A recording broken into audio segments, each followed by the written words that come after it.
ang mga bata sa mobile education for street children o ang children in conflict with the law.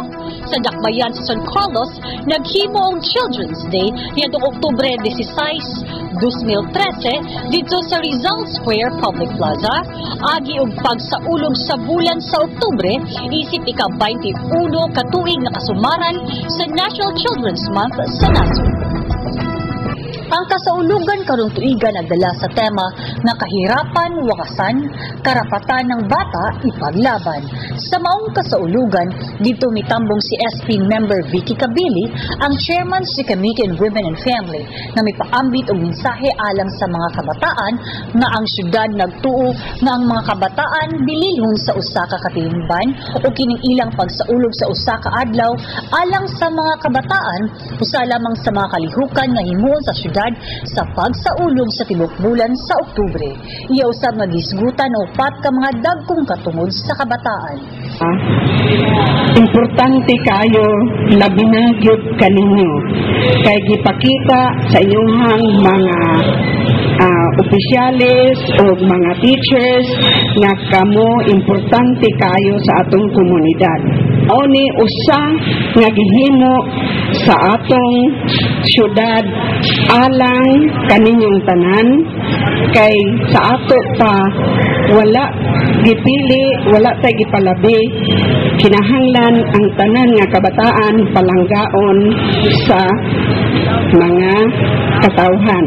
Kani ang CSWD mao ni sila nagdala sa mga programa alang sa mga kabataan.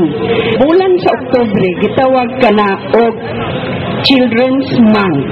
Mao nang daghan kayong mga aktibidades, daghan kayong mga programa o mga project alang sa kabataan.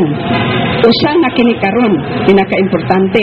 Hinaot pa unta nga walay kabataan nga dili makakaon, no? Hinaot pa unta nga tanang kabataan makakaon kada adlaw. Mauning adlaw importante kay natong tanan kay para mahibal-an ninyo nga kamo gipalangga nga kamo adunay mga katungod aron kita mo lampos ugma damlag kamo na po mga leaders nga pareho namo. Gibahin sa duha ka grupo ang mga kabataan ug ang duha ka US Peace Corps volunteers nga sila si Erica Wilhouse ug Kimberly Hutchinson mo'y nagsilbing resource speaker sa matag grupo sa kabataan ug naghihimo ang contest sa Draw and Tell. Si Gilbert Leonaldo may nahimong first place. Gisundan nila ni Dennis Mondia o Bejri Rodriguez sa second place. Sila si Ronaline Maglayon o Jessa Mahilong ang third place. Si Juan Mangolare ang fourth place o si Jeremy Bacus may fifth place. Sila nakadawat og ganting cash nga nagkatidad og usa ka gatos, 75 pesos, 50, 25 o 20 pesos ang premyo sa contest.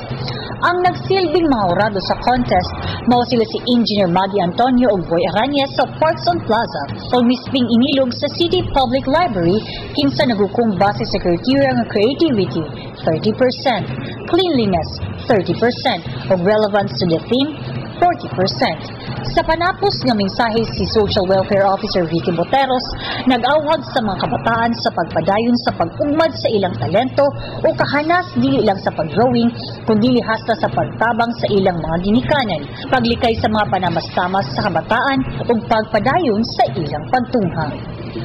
Proteksyon among mga kabataan o para aron nga wakasan ang kahirapan mo sa inyong mga ginikanan aron na malikawan po na ang mga karahasan at panamastamas sa mga kabataan. So hinaot nung dili lang nagkamos dinhi o sa umabot po ng mga katuigan na mainit po ng Philippines ang itawag Children's Month.